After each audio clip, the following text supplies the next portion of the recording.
कि Indore is a blessed city in terms of real estate. वास्तुशास्त्र में हमारे उत्तर और पूर्व की तरफ बढ़ते हैं, वो शहर तेजी से विकास करते हैं। ओके, बट क्या उस प्रपोर्शन में डिमांड रियल एस्टेट में है? ये 16-17% जमीन, और इस जमीन के लिए मारामारी बढ़ी रही है। लेकिन वो 5 साल से प्लॉट लेके ही बैठा है। रियल एस्टेट इंदौर में जो बिकता है वो इन्फ्लुएंस पे बिकता है या सिर्फ हवा में बातें हो रही हैं? रोजगार बढ़े तो जनता बढ़ी, जनता बढ़ी तो रेसिडेंशियल। मतलब रियलिटी में वो रियल नहीं है कि मैं जो प्रॉपर्टी खरीदूंगा वो रेरा रजिस्टर्ड होगी। तो सस्ते के चक्कर में वो अल्टीमेटली मैं आपको 1 करोड़ का घर दिखा रहा हूँ और आपकी जिम में 50 लाख की। 50 लाख, मतलब मैं अपना भी टाइम वेस्ट कर रहा हूँ और आपका भी टाइम वेस्ट कर रहा हूँ। In compare to Mumbai. Mumbai में जमीन खत्म हो गई। सिंहस्थ आने वाला है हमारा 2028 1-1.5 महीने का सिंहस्थ होगा, उसमें 4-5 करोड़ लग जाएंगे। एक को देख के दो को देख के चार को देख के 16, फिर वो मल्टीपल होता जाता है। इसमें आशीष भाई देखिए, अर्थशास्त्र का एक नियम है, क्योंकि आज भी लोगों के परसेप्शन में वही पुराना इंदौर है, वही छोटी छोटी बिल्डिंग्स है या वही टाउनशिप्स हैं। इंदौर अवसरों का शहर है। 90s में बॉम्बे हॉस्पिटल बना, ये पूरा एरिया रिंग रोड आप देखो, पूरा एरिया नहीं दिखती, विजयनगर अपना पूरा एरिया डेवलप हुआ। कई बार मुझे वो इनोवेशंस, वो इंटेंसिटी नहीं दिखती है। बोलना नहीं चाहिए आशीष भाई, पर आपने बोला है तो मैं बताता हूँ, हमारी आदत हो गई ये सब चाहिए। ज़्यादा से ज़्यादा क्या होता है, बहुत ज़्यादा हालत ख़राब हो जाती है तो 150 लोग इकट्ठे होते हैं, पार्षद को घेरते हैं। वो ये बताया जाता है कि भाई तुमको 2003 में तुम्हारे पास सड़कें नहीं थी, आज तुम्हारे पास सड़कें हैं, ठीक है टूट फूट गई, ठीक कर देंगे। तुम्हारे पास बिजली नहीं थी, आज तुमको बिजली मिल रही है। इंदौर का जो मार्केट है ना वो बहुत बढ़िया दिखता है, बूम है, हर जगह सब कुछ खुशियाँ हैं। लेकिन जब मैं ग्राउंड पे उस चीज़ को फिर देखता हूँ, हम सड़क बनाते हैं 5 साल के लिए, कि 5 साल बाद सड़क खराब होगी, फिर हमें वोट मिलेंगे, सड़क के नाम पे वोट मांगेंगे। ये वजह है हमारे यहाँ इंफ्रास्ट्रक्चर। दौरियों को थोड़ा जुनूनी होना पड़ेगा, पागलपन दिखाना पड़ेगा।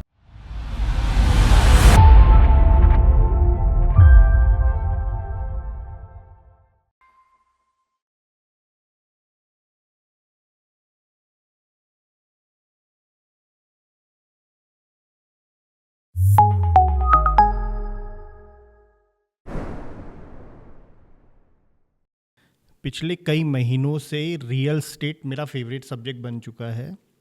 और वो ऐसा इसलिए कि हम लोग एक प्रोडक्ट पे काम कर रहे हैं, इंदौर टॉक रियलिटी, जो आपके लिए बनाया जा रहा है। और ख़ास तौर पे उसमें है रियल एस्टेट का ढेर सारा कंटेंट और इन्फॉर्मेशन। अब बात आती है रियल एस्टेट की, तो सारा नॉलेज मेरे पास तो होता नहीं है, और वो मार्केट पे भी मुझे इजीली अवेलेबल नहीं है, क्योंकि रियल एस्टेट बहुत बड़ा टॉपिक है इंदौर का। और ग्रोथ में भी बोले तो काफ़ी कुछ रियल एस्टेट ही कंट्रीब्यूट कर रहा है। अब डिस्कशंस काफ़ी लोगों से हुए, इनसाइट्स काफ़ी लोगों से लिए, लेकिन वो जो रियल इन्फॉर्मेशन होती है वो अभी भी मिसिंग है। और उस इन्फॉर्मेशन को लेने के लिए मैंने आज इनवाइट किया है हमारे स्टूडियो में संजय जैन सर को, जो कि हेड करते हैं as a general manager sales and marketing Apollo group में। तो सर आप ही बताइए आपके बारे में। बहुत कुछ तो नहीं है आशीष भाई, पर हाँ मैं एक कॉम्बो हूँ। हम लोग जिस जनरेशन को बिलोंग करते हैं, 70s बॉर्न हूँ मैं, तो एजुकेशन में हमारे पास बहुत ज़्यादा ऑप्शंस नहीं थे। या तो डॉक्टर बन जाओ, या इंजीनियर बन जाओ, लॉयर बन जाओ, सरकारी नौकरी कर लो, या फिर किराने की दुकान खोल लो। ये कुछ ऑप्शंस थे हमारे सामने प्रोफेशनल लाइफ में, बट मैंने चूज़ किया था इंजीनियरिंग। ओके। मैं इंजीनियरिंग की पढ़ाई करने गया भी, बट अनफॉर्चुनेटली उस दौर में हम एक आरक्षण आंदोलन, आपने सुना होगा, उस आरक्षण आंदोलन में सक्रिय भागीदारी निभाई थी हमने, और उसके चलते फिर हमने इंजीनियरिंग छोड़ी। पर ये एक अच्छी बात रही कि जो भी हमने पढ़ाई की 2 साल वहाँ, वो पढ़ाई आज भी हमारे काम आती है। ये उस समय के एजुकेशन सिस्टम की एक विशेषता रही है कि उस समय शिक्षक बड़ी ईमानदारी से, गंभीरता से अपने बच्चों को पढ़ाते थे। तो वो ज्ञान आज भी मेरे काम आता है, मेरी प्रोफेशनल लाइफ में, पर्सनल लाइफ में। फिर हमने इंजीनियरिंग छोड़ दी। जो थोड़ा बहुत नॉलेज था, एक्साइटमेंट था, उस नॉलेज का हमने अपनी लाइफ में काफ़ी उपयोग किया। ओके। फिर हम बिजनेस में आ गए, क्योंकि कहीं ना कहीं मन में ये बैठ गया था कि अब नौकरी तो मिलनी नहीं है सरकारी, क्योंकि डिग्री पूरी नहीं की है। और फिर ये आरक्षण की वजह से भी वो तो मोहभंग हो ही गया था नौकरियों से। तो हमने अपना बिजनेस शुरू कर दिया था। तो मैंने बिजनेस में FMCG किया, मैंने गवर्नमेंट की कॉन्ट्रैक्टरशिप भी की, मैंने फाइनेंशियल सर्विसेज का काम भी किया। सहारा इंडिया की हमने एजेंसी ली थी एज अ सीनियर मोटिवेटर, और हमने कई जगह ब्रांचेस खुलवाई, इतना बिजनेस करके दिया उनको। फिर मैंने खुद की एक फिनेंस कंपनी भी बनाई थी उस समय। तो वी स्टार्टेड फिनेंस, जिसको आज की तारीख में आप लोग NBFC कहते हो। तो वो छोटे शहरों में वो प्राइवेट लेवल पे होता था, तो वो एक बड़े लेवल पे मैंने फाइनेंस का काम किया। मैंने व्हीकल्स भी बेचे, सब डीलरशिप लेके, 4 व्हीलर्स भी बेचे। ओके। स्वराज माजदा मैंने बेची, स्कूल बसेस बेची, टू व्हीलर्स बेचे। तो बेचने का एक जुनून था, कुछ भी हो, प्रोडक्ट कुछ भी हो। ऐसे करते करते आगे बढ़े। फिर बीच में पढ़ाई की तरफ रुझान आया कि नहीं, कॉमर्स से ग्रेजुएशन किया।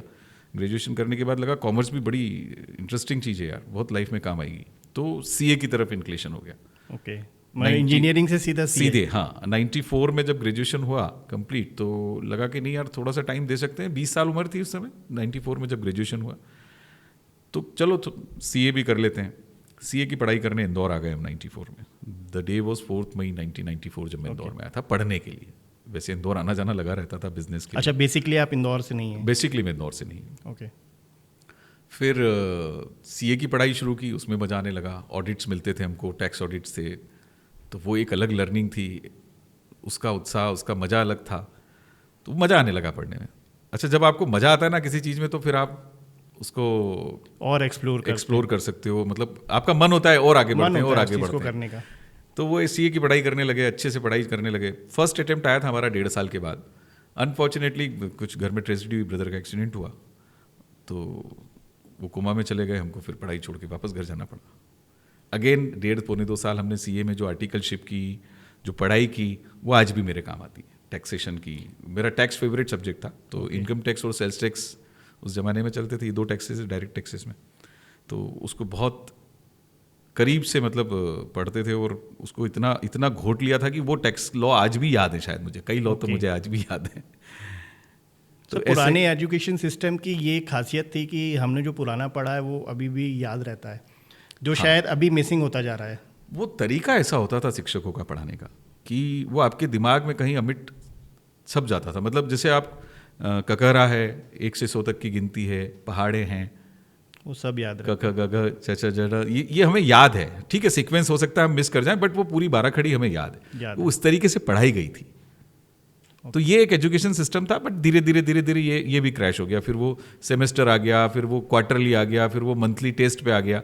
ये सब हमारे समय नहीं होता था। हाफ ईयरली एक एग्जाम होती थी, उसमें हमारा असेसमेंट हो जाता था, हमें बता दिया जाता था हम कितने पानी में, हमें आगे कितनी मेहनत करनी है। और उस हिसाब से टीचर और पेरेंट्स दोनों मेहनत करते थे। बच्चा कमजोर है इसको देखना पड़ेगा। तो वो सिस्टम मुझे लगता है बहुत ज़्यादा अच्छा था। और फिर फाइनल एग्जाम में पूरे साल मतलब जो पढ़ा है आपने उसमें से पूछा जाता था। ऐसा नहीं था कि आपको सिर्फ 5 यूनिट में से ही सवाल पूछे जाएंगे। ओके। पूरी बुक में से 14 यूनिट हैं, 16 यूनिट है, उन सब में से कहीं से भी कोई सवाल आ सकता है। तो आपको पूरा नॉलेज उस समय इकट्ठा रखना पड़ता था और वो फिर आपको एग्जाम में।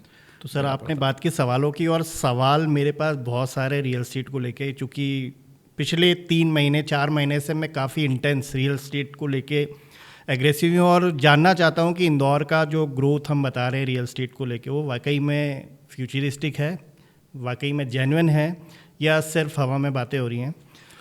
मैं आशीष भाई देखिए, रियल एस्टेट को लेके एक छोटी सी चीज़ आपके साथ शेयर करता हूँ। हम अर्थ पे रहते हैं, पृथ्वी जी है ना। इस पृथ्वी के लगभग 73% भाग पे पानी है जी, विच इज़ नॉट यूजेबल, मतलब आप उसको यूज़ नहीं कर सकते। बिल्कुल। बची 27% जमीन, उसमें भी रेगिस्तान है, घने जंगल हैं। कुछ 15 या 16% जमीन यूजेबल है। ओके। जिस पे आप आज हम करीब 800 करोड़ लोग हैं, लगभग 800 मिलियन जनता है, और ये पॉपुलेशन लगातार बढ़ रही है, कम नहीं हो रही। खासकर इंडिया की, इंडिया हो गया, चाइना हो गया, ये जितने इस्लामिक कंट्रीज़ हैं उनकी आप बात कर लें। कुछ कंट्रीज़ हैं जहाँ पॉपुलेशन कम हो रही है, लाइक कोरिया, जापान। कुछ ऐसे देश हैं जहाँ पे थोड़ा पॉपुलेशन का इशू है, यूरोप में इशू है। बट यूके और यूएस आप देखेंगे तो वहाँ माइग्रेंट्स बढ़ रहे हैं। ओके। तो वहाँ की पॉपुलेशन माइग्रेंट्स बढ़ा रहे हैं। ऑस्ट्रेलिया की पॉपुलेशन आप देखेंगे तो वो माइग्रेंट्स की वजह से, उनकी लोकल पॉपुलेशन बहुत कम है। पर हाँ, अभी यूरोप में फिर से वो कल्चर आ रहा है, ज़्यादा बच्चे, ये क्योंकि वहाँ पे भी ये चीज़ें समझी जा रही हैं कि अगर ख़त्म ही हो जाएंगे एक दिन अगर ऐसा रहा, तो 50 साल में चीज़ें शायद वो कुछ जातियाँ, कुछ नस्लें ख़त्म हो जाएं। इस तरह के भी सिस्टम। हाँ, मतलब अभी भी कुछ तो होने लगी हैं। जैसे हम अगर खासकर पारसी, अभी इंडिया में पारसी ख़त्म हो गए। पारसी मतलब अब इन थाउजेंड्स हैं सब। तो ये 16-17% ज़मीन, और इस ज़मीन के लिए मारामारी बढ़ी रही है। फ़र्क सिर्फ इतना है कि कभी अमेरिका में तेज़ी आ जाती है, कभी चाइना में, कभी ऑस्ट्रेलिया में, कभी यूरोप में। पर भारत, ब्राज़ील, चाइना, ये वो देश हैं जहाँ पे रियल एस्टेट में हमेशा डिमांड रहेगी, subject to infrastructure development. Okay. जहाँ पे गवर्नमेंट ने सड़क बना दी, जहाँ पे इंडस्ट्री आ गई, आप देखिए वहाँ का डेवलपमेंट बहुत फास्ट है। ये तो हुई पूरे वर्ल्ड ग्लोबल की बात, हम ग्लोब की बात करें तो Okay. फिर इंडिया के संदर्भ में आप बात करेंगे तो इंडिया के जितने इंडस्ट्रियल टाउन हैं जहाँ पे बड़े बड़े इंडस्ट्रीज़ हैं वहाँ आसपास आप देखेंगे तो बहुत ज़्यादा वहाँ पे रेसिडेंशियल डेवलपमेंट्स आए हैं। Okay. फिर हम बात करते हैं मध्य प्रदेश की, तो मध्य प्रदेश हमारी कमर्शियल कैपिटल है, व्यावसायिक राजधानी का दर्जा, मिनी मुंबई का दर्जा हमें मिला हुआ है। तो हमें क्यों दर्जा मिला है? क्योंकि इंदौर के सराउंडिंग्स आप देखोगे तो पूरा इंडस्ट्रियल बेल्ट है, पीथमपुर हो गया, देवास हो गया, इंदौर में itself Sanwer road, polo ground सबसे पुराना इंडस्ट्रियल बेल्ट।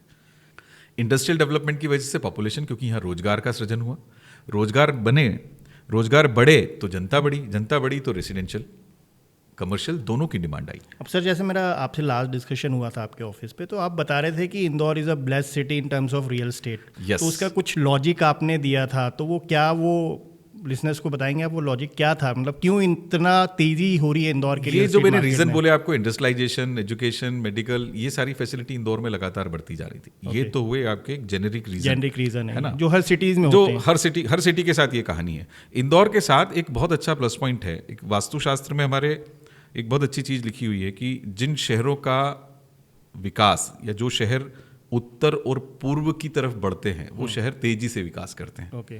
तो Indore is blessed in that matter.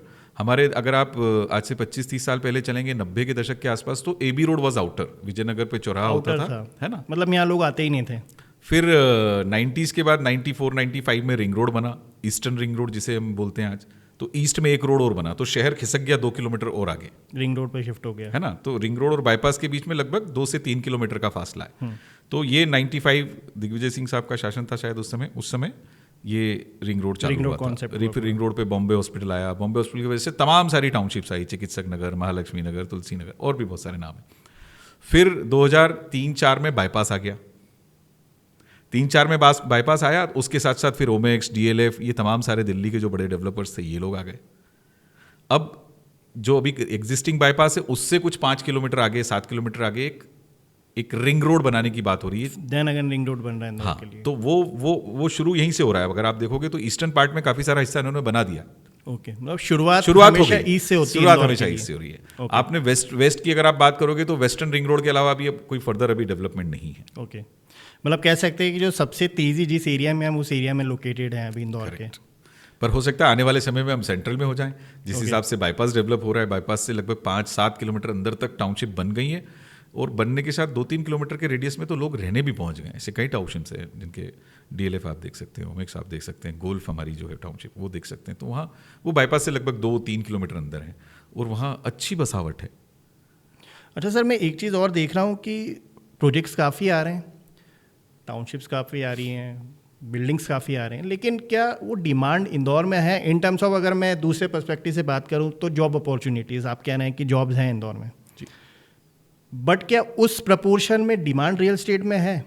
क्योंकि मुझे जो, जहाँ तक मैं अभी जितना स्टडी किया या मैं जितना ऑब्जर्व कर रहा हूँ कि अधिकतर प्रोजेक्ट्स में अभी भी इन्वेस्टमेंट हो रहा है, एंड यूजर्स तक नहीं जा रही हैं चीज़ें। इंदौर मार्केट अगर आप देखोगे तो it's driven by the investor actually, और वो ये हर शहर की कहानी है एक्चुअली रियल एस्टेट में। जहाँ पे भी रियल एस्टेट ग्रोइंग स्टेज पे है, मतलब दिल्ली, मुंबई, हैदराबाद, चेन्नई, इनको अगर आप देखोगे तो यहाँ ग्रोइंग नहीं है, क्योंकि वो शहर की लिमिट है। मुंबई में जमीन खत्म हो गई, नवी मुंबई आ गई, ठाणे, कल्याण, मतलब वो जिले ही बदल गए। उसको हम मुंबई के नाम से जानते हैं, वो एक अलग बात है, पर एक्चुअली वो मुंबई नहीं है।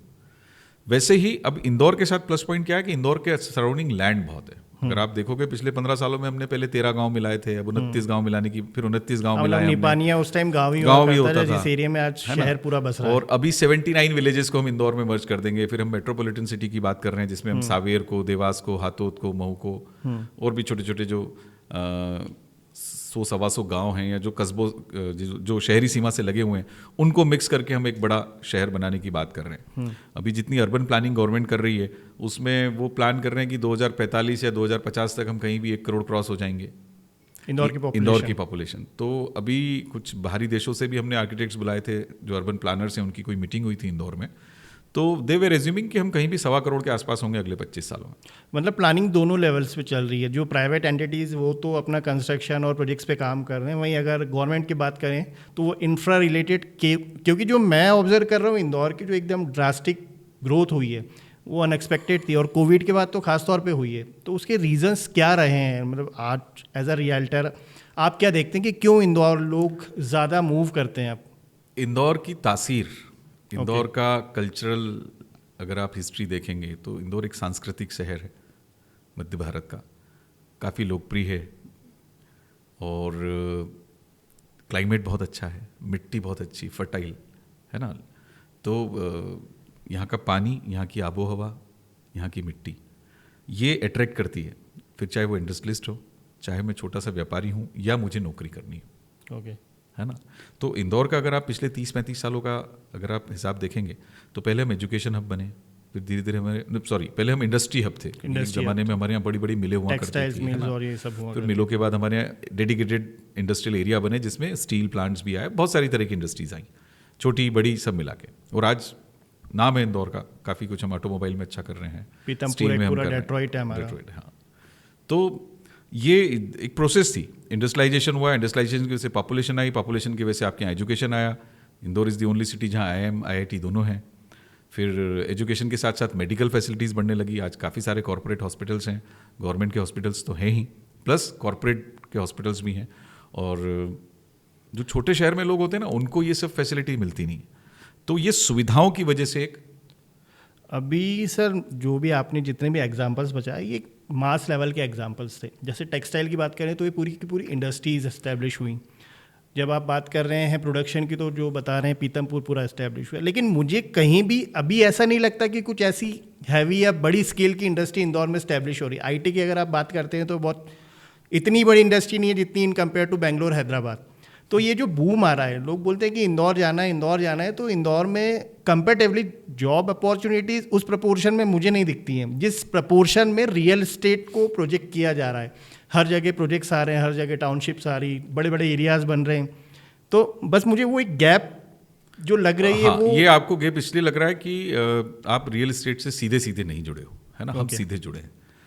तो मैं आपको पिछले 3 साल का डेटा देता हूँ कि इंदौर में जो माइग्रेशन आया है, आपके कोविड की वजह से एक वर्क फ्रॉम होम पॉलिसी आई थी, है ना। तो उसकी वजह से IT के काफ़ी सारे, मतलब करीब 100-150 प्रोफेशनल्स को तो मैंने प्रॉपर्टी दी है, जिन्होंने, अगर वो बेंगलोर पुणे में शायद 2 BHK में रह रहे होंगे, तो यहाँ 3 या 4 या 5 बेडरूम उन्होंने प्रॉपर्टीज ली। ओके, डबल या ट्रिपल कंपेरेटिवली रेट, क्योंकि दोनों से हाँ, कि वहाँ पे जो अगर वहाँ वो 3 बेडरूम अफोर्ड कर पा रहे थे तो यहाँ पे 4 बेडरूम उन्होंने उसी कॉस्ट में ले लिया। और अच्छी खुली हवा, जो टाउनशिप कल्चर जिसको बोलते हैं अपन, तो एक वो माइग्रेशन है। दूसरा दिल्ली NCR और एक ग्वालियर और आपका ये जो मध्य प्रदेश की सीमा से लगे हुए ज़िले हैं, उत्तर प्रदेश के झांसी, इटावा, यहाँ से काफ़ी सारे लोग माइग्रेट हुए। यहाँ के जो पैसे वाले लोग हैं, जो रिच लोग हैं, वो लोग यहाँ माइग्रेट हुए हैं और इन्होंने अपने इंडस्ट्रीज़, अपने बिजनेस, आप ऑटोमोबाइल एजेंसियों पर नज़र डालिएगा, कितनी ग्वालियर वालों के पास है, चेक कीजिएगा, ज़्यादा है। ये सब वहाँ से माइग्रेशन आ रहा है। ओके, ये बड़े लोग हो गए। अब इन बड़े लोगों को अपने यहाँ काम करने वाले लोग चाहिए, उसमें मैनेजर भी चाहिए, लेबर भी चाहिए, सुपरवाइजर भी चाहिए, मैकेनिक भी चाहिए, प्लम्बर भी चाहिए, इलेक्ट्रिशियन भी चाहिए। तो कह सकते हैं सर ये अभी रिटेल रिवॉल्यूशन के कारण इंदौर में रियल एस्टेट ग्रो कर रहा है। अब क्या हो रहा है, कंफर्ट, हम हर जगह कंफर्ट देख रहे हैं, वी आर लुकिंग एवरीवेयर, है ना। आप अपनी निजी जिंदगी में डालें, रात को सुबह, मतलब रात को सोने से लेके सुबह उठने तक और दिन भर जो आपकी दिनचर्या है, तो आप पाएंगे कि आप हर जगह कंफर्ट ढूंढ रहे हैं। बिल्कुल। और वो कंफर्ट, बट ऑब्वियसली बात है, बड़े शहरों में ज़्यादा है, छोटे शहरों में नहीं है या कम है। तो उस कंफर्ट की तलाश में ये माइग्रेशन बढ़ रहा है, अपॉर्चुनिटीज़ की तलाश में ये माइग्रेशन बढ़ रहा है। क्योंकि मैं बहुत छोटा सा एग्जांपल लेता हूँ आपसे कि चलो देवास तो इंदौर की सरपरस्ती में है, इंदौर देवास में कोई फ़र्क नहीं, इंदौर उज्जैन में कोई फ़र्क नहीं, इंदौर महू में कोई फ़र्क नहीं, पर आप धार चलिए, आप शाजापुर चलिए, आप रतलाम चलिए, बंसोर, नीमच, खंडवा, खरगोन, बुरहानपुर, यहाँ क्या है? कुछ भी नहीं है। अब यहाँ पे जो बच्चे बड़े हो रहे हैं, टेक्नोलॉजी तो हर जगह पहुँच गई, मोबाइल हर जगह पहुँच गया, इंटरनेट हर जगह पहुँच गया, इन्फॉर्मेशन हर जगह है। उस इन्फॉर्मेशन को वो कैपिटलाइज करना चाहता है, तो खंडवा में क्या करेगा?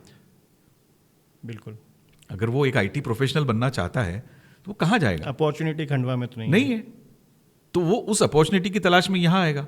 अब मुझे इंडस्ट्री लगानी है, अब मैं खंडवा में जाके इंडस्ट्री लगाऊं और माल बेचने इंदौर आऊं, तो मैं क्या करूंगा कि मैं इंदौर के आसपास ही इंडस्ट्री लगाएंगे इंडस्ट्री, क्योंकि मुझे यहाँ से एक्सपोर्ट की सुविधा है, यहाँ पे होलसेल व्यापारी हैं। तो ये एक बड़ी वजह है ये। मतलब अगर आप इसको कहने मिक्स का करोगे ना तो आपको लगेगा कि यहाँ पे माइग्रेशन की वजह क्या है। जो छोटे छोटे रिटेल यूनिट या छोटे छोटे मैन्युफैक्चरिंग यूनिट्स अब जो मिलके एक क्लस्टर बना रहे हैं, वो एक बड़ी वजह है कि लोग अट्रैक्ट हो रहे हैं इंदौर में, और कह सकते हैं कि हम लोग भी एडवांसमेंट की तरफ जा रहे हैं। इसको आप एक लाइन में ऐसे भी कह सकते हो कि इंदौर अवसरों का शहर है।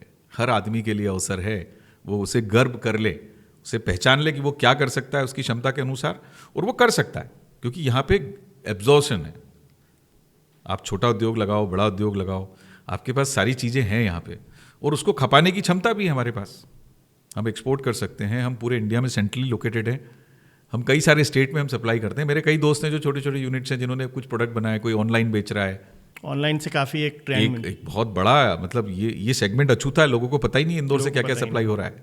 बिल्कुल, और घर बैठे काम हो रहा है। और घर बैठे काम हो रहा है। मैं कई ऐसी महिलाओं को जानता हूँ, जो कई ऐसी बच्चियों को जानता हूँ जिन्होंने कभी मेरे साथ करियर में, उन्होंने अपना करियर शुरू करा था, किसी ने 2 साल 5 साल मेरे साथ काम किया, अब वो छोटे छोटे काम कर रहे हैं, ऑनलाइन सेल्स कर रहे हैं, प्रोडक्ट इंपोर्ट करते हैं, रॉ मटेरियल लाते हैं, अपने घर पे असेंबल करते हैं, और फिर उसको, ऐसे कम से कम 30-40 बच्चों को मैं जानता हूँ, and they were earning good amount, नौकरी से ज़्यादा कमा रहे हैं। सर ये तो रही कि आपने बताया कि भाई क्या वो मैग्नेट है जो अट्रैक्ट कर रही है लोगों को इंदौर में आने के लिए, लेकिन अगर कोई जब इंदौर आता है, ठीक है, इंदौर आ गया, वो अपना जॉब या एजुकेशन या जो भी वो कर रहा है, अब उसके पास जो सेकंड थॉट आता है घर, क्योंकि घर हर किसी का एक सपना होता है। आप कहीं से भी आएंगे तो सबसे पहले आपको छत चाहिए। कुछ होटल में आप कितने दिन रह लेंगे? कितने दिन रहेंगे? तो फिर finally you want a house, a room, जो भी आपकी कैपेसिटी होगी आप उस हिसाब से देखते हो। तो हमारे यहाँ 2-3 हज़ार रुपये में भी कमरा मिलता है। हमारे यहाँ 1 BHK 10,000 से 20,000 में 1 BHK भी मिलता है। हमारे यहाँ 2 BHK 15,000 से लेके 50,000 का 2 BHK भी है रेंट पे। हमारे यहाँ 3 BHK 10-15 हज़ार से शुरू होके 1-1.25 लाख रुपए तक के 3 बेडरूम्स रेंट पे। तो जिसकी जितनी कैपेसिटी होती है, जो वो कमा रहा होता है, उसकी कमाई का लगभग 25 से 30% वो रेंट में पे करता है। ये एक थंब रूल है हमारी इंडस्ट्री का। ओके। तो अगर आप 50,000 कमा रहे हो तो आप 15-20 हज़ार रुपये का घर देखते हो। आप लाख रुपए कमा रहे हो तो आप 30-35 हज़ार रुपये का घर देखते हो। 25 से 35 हज़ार रुपये रेंज होती है आपकी। तो ये सभी सेगमेंट की इनकम वाले लोग हैं हमारे पास। ओके। अगर आप पिछले 3-4 साल में देखोगे तो अफोर्डेबल हाउसिंग में ज़्यादा काम हुआ है। ओके। प्रीमियम या अपर मिडिल क्लास को ध्यान में रख के प्रोजेक्ट्स कम बने हैं, पर affordable 600 square feet, 800, 1000 square feet तक की प्लॉटिंग, या अपार्टमेंट्स की भी आप बात करेंगे तो 1000 फुट के आसपास के अपार्टमेंट, अफोर्डेबल हाउसिंग पे हमारे यहाँ बहुत काम हुआ है। इवन गवर्नमेंट ने भी अफोर्डेबल हाउसिंग में 1 BHK 2 BHK अपार्टमेंट शहर के चारों कोनों में बनाए। प्रधानमंत्री आवास योजना में, मुख्यमंत्री आवास योजना में, मेरे ख्याल से नहीं करते 10-1 हज़ार अपार्टमेंट गवर्नमेंट ने भी बनाए। और भी उनके प्लान चल रहे हैं। अब सर जो इंदौर मूव करता है और उसकी जो पहला इच्छा या ख्वाहिश भी होती है कि वो घर होती है। अब इंदौर में पहले तो जहाँ तक मेरी नॉलेज है, क्योंकि अगर मैं 20 साल पहले जाता हूँ तो इंदौर में 2-3 ऑप्शन होते थे, फ्लैट और प्लॉट।